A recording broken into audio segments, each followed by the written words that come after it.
Sebagian orang terlalu bersemangat untuk menjadi orang yang apresiatif, sehingga nyaris tidak pernah berhenti berkomentar atau memuji. Akan tetapi pepatah kuno menyatakan sesuatu yang melampaui batas akan menjadi kebalikannya. Siapa yang memanen sebelum tiba masanya tidak akan mendapat buah yang masak.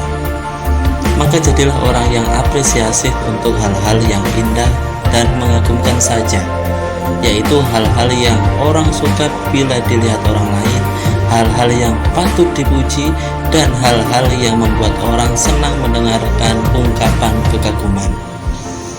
Adapun hal-hal yang orang malu bila dilihat atau diperhatikan oleh orang lain, maka berusahalah untuk menutup mata terhadapnya. Misalnya, Anda masuk ke rumah teman Anda lalu melihat kursi-kursi yang sudah lama. Awas, jangan sekali-kali Anda menjadi orang usil yang tidak bisa menahan diri untuk memberikan usulan-usulan yang tidak diminta. Awas, jangan sampai lidah Anda keceplosan. Mengapa kursi-kursi ini tidak Anda ganti? Ada lampu kristal mati separuh. Mengapa Anda tidak mengganti lampu ini? Ada cat tembok yang sudah lama sekali. Mengapa Anda tidak mencatnya dengan warna-warna yang baru?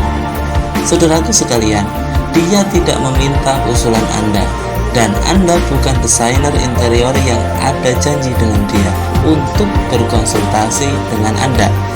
Tetaplah bungkam, barangkali dia tidak mampu menggantinya, barangkali dia sedang mengalami kesulitan keuangan, barangkali tidak ada sesuatu yang lebih berat bagi seseorang dibanding bertemu dengan orang yang melihat sesuatu yang membuat malu kemudian ia membahasnya dan mengomentarinya.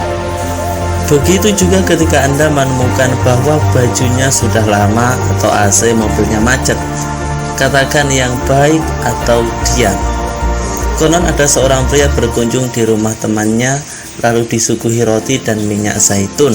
Kemudian si tamu berkata, kalau dicampur dengan selai pasti enak sekali. Lalu si tuan rumah masuk ke dalam untuk meminta selai dari istrinya, namun tidak ada. Kemudian ia keluar rumah untuk membeli selai, tapi tidak punya uang. Ternyata pemilik toko tidak mau menjual barangannya dengan hutang. Lalu ia pulang ke rumah dengan mengambil sebuah baskom miliknya. Ia membawa baskom itu dan menyerahkannya kepada pemilik toko sebagai jaminan. Sehingga ketika ia tidak bisa melunasi hutangnya, maka pemilik toko itu bisa menjualnya dan mengambil uangnya. Kemudian ia membawa selai itu ke rumah dan menghidangkannya kepada tamunya. Lalu si tamu pun memakannya. Setelah selesai makan, si tamu berucap, segala puji bagi Allah yang telah memberi kami makan dan minum dan membuat kami merasa cukup dengan apa yang Dia berikan kepada kami. Lalu si tuan rumah menghela nafas dan bergumam, seandainya Allah membuatmu merasa cukup dengan apa yang Dia berikan kepadamu, pasti baskomku tidak tergadai. Begitu juga ketika Anda menjenguk orang sakit, jangan berkomentar, wah, wajahmu pucat, matamu juling, kulitmu kering, aneh, apakah Anda dokternya? Katakan yang baik atau lebih baik Anda diam. Konon ada seorang pria menjenguk orang sakit.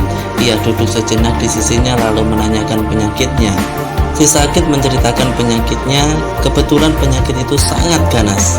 Lalu si penjenguk itu memaki, si fulan terserang penyakit ini kemudian mati. Teman adik saya juga mengidap penyakit ini dan tidak pernah sembuh sampai mati.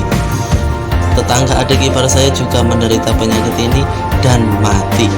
Sementara si sakit mendengarkannya dan nyaris meledak. Setelah selesai bicara dan hendak keluar, ia menuju ke arah si sakit dan berkata, hai, ada wasiat untuk saya? Si sakit menjawab, ada. Kalau Anda sudah keluar, jangan kembali lagi. Dan kalau Anda menjenguk orang sakit, jangan membicarakan orang mati.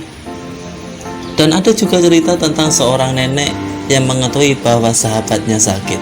Lalu ia meminta anak-anaknya satu persatu untuk mengantarnya ke sana. Tapi mereka semua menolak dengan berbagai alasan. Sampai akhirnya salah satu dari mereka mau mengantarkannya dengan perasaan segan. Setelah tiba di rumah sahabatnya yang sakit itu, si ibu turun dari mobil sementara anaknya menunggu di dalam. Si ibu masuk ke ruangan sahabatnya yang sakit, ternyata penyakitnya sudah kronis. Si ibu mengucapkan salam kepada sahabatnya dan mendoakannya.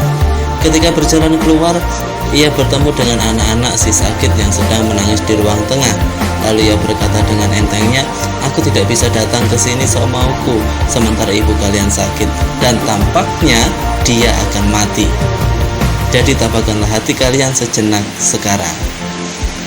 Perhatikanlah hai orang cerdas, jadilah orang yang apresiasif untuk sesuatu yang menyenangkan dan menggembirakan, bukan untuk sesuatu yang menyedihkan.